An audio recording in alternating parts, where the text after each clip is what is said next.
Assalamualaikum warahmatullahi wabarakatuh.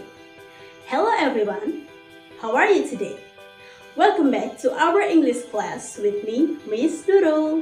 And today we are going to learn about expressing intention.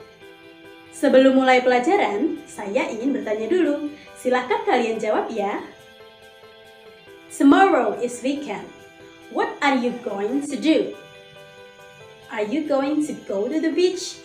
Or are you going to just stay at home? Mungkin di antara kalian akan ada yang menjawab, I am going to go swimming at the river. Atau, I will just stay at home. Nah, ungkapan yang kalian gunakan tadi itu adalah expressing intention. So, what is intention? If you want to know more about expressing intention, please keep watching my video. In everyday life, we will interact a lot with other people. And in this interaction, there are times when we need to tell the intention to the person we are talking to. Dalam kehidupan sehari-hari, kita akan berinteraksi kepada banyak orang. Dan ada kalanya saat kita melakukan interaksi tersebut, kita perlu menyampaikan maksud atau niat kita kepada orang yang kita ajak bicara. Dalam bahasa Inggris, hal tersebut dikenal dengan expressing intention atau mengutarakan maksud, harapan, dan keinginan. Definisi intention sendiri dalam bahasa Inggris yaitu something that you want and plan to do, atau sesuatu yang ingin dan berencana kalian lakukan. To express intention, we can use two kind of expression.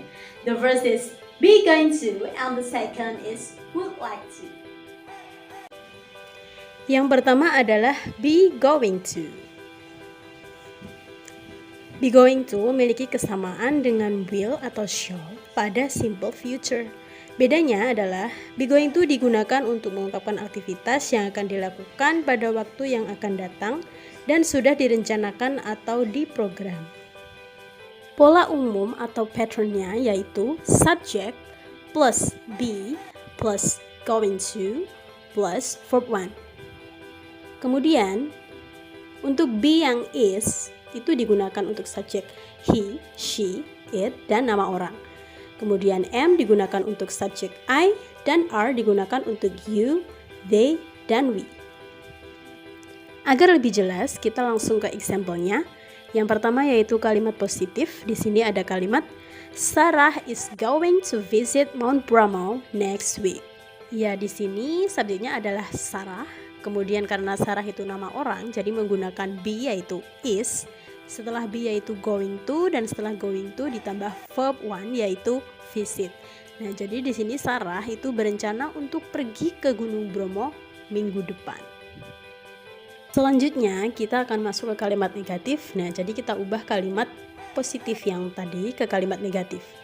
Menjadi Sarah is not going to visit Mount Bromo next week. Jadi untuk membuat kalimat negatif, kalian hanya perlu menambahkan kata not di belakang be. Dan yang terakhir adalah kalimat interrogatif atau kalimat tanya. Nah, ini membuatnya sangat mudah sekali. Kenapa? Karena kalian hanya perlu menukar posisi subjek dengan be. Jadi dari yang tadinya subjek itu di depan atau di awal, kalian rubah menjadi be-nya yang di depan. Nah, untuk kalimat yang tadi jika diubah menjadi kalimat interrogatif menjadi is Sarah going to visit Mount Bromo next week? Dan jawabannya bisa yes she is atau no she is not. Nah, untuk yang kedua adalah would like to. Would like to berarti ingin atau mau. Bisa juga berarti akan dan memiliki makna yang hampir sama dengan be going to. Pola umum atau patternnya yaitu subject plus would like to plus verb 1. Oke, kita langsung saja ke example. Yang pertama adalah kalimat positif. My father would like to stay in Jakarta next month. Nah, di sini my father itu sebagai subjek.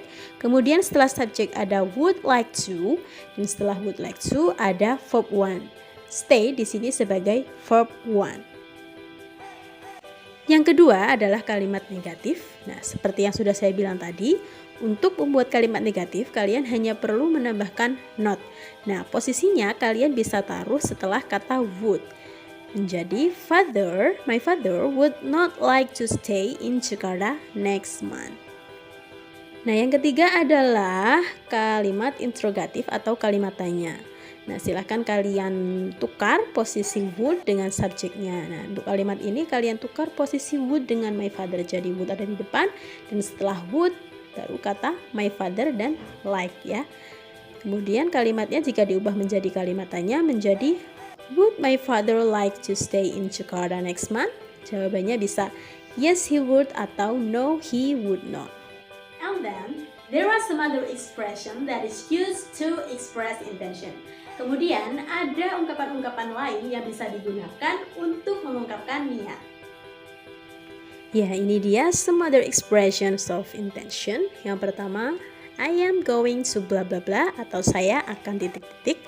Kemudian yang kedua, I am planning to bla bla bla atau saya berencana titik-titik. Kemudian yang ketiga, I will make an effort to bla bla bla. Saya akan berusaha untuk titik-titik. I am thinking of bla bla bla. Saya sedang memikirkan titik-titik. I reckon I will bla bla bla. Saya rasa saya akan titik-titik. I have every intention of bla bla bla. Saya berniat titik-titik. I fully intended to bla bla bla. Saya sangat ingin titik-titik.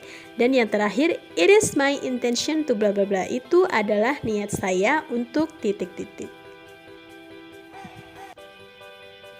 Berikut ini ada contoh dialog dari expressing intention.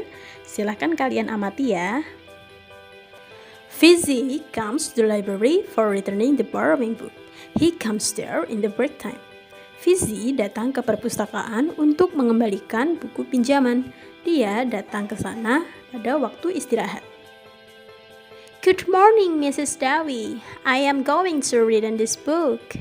Selamat pagi, Bu Dewi. Saya mau mengembalikan buku ini. Good morning. You have passed the limited returning time. It had to read in yesterday. Selamat pagi. Kamu sudah melewati batas pengembalian buku. Harusnya kamu kembalikan kemarin. Sorry, ma'am. I was absent yesterday. I planned to read on it by asking Nadine to keep here. Maaf, Bu. Saya tidak masuk kemarin. Saya berencana untuk mengembalikannya dengan meminta Nadine untuk memberikannya ke sini. Okay, but you have to pay the fine, 5,000 rupiah. Tapi kamu harus bayar denda sebesar 5.000 rupiah. Okay, that's alright. Here you are. Oke, baik. Ini dia uangnya. Thank you. Terima kasih. From the dialogue, we can identify that there are two sentences of expressing intention here. The first is, I'm going to read on this book, and the second is, I plan to read on it by asking Nadine to keep here. Jadi ada dua expressing intention pada dialog yang tadi ya. Akhirnya selesai juga untuk video kali ini. Gimana? Mudah kan belajar bahasa Inggris? Nah, untuk materi yang selanjutnya, silahkan kalian komen di bawah ya. Nanti akan saya bahas di sini. Dan jangan lupa klik like dan subscribe. Well, that's all of our English class today. I hope that you can enjoy the class and get the point of the materials. Thanks for watching and see you on the next video.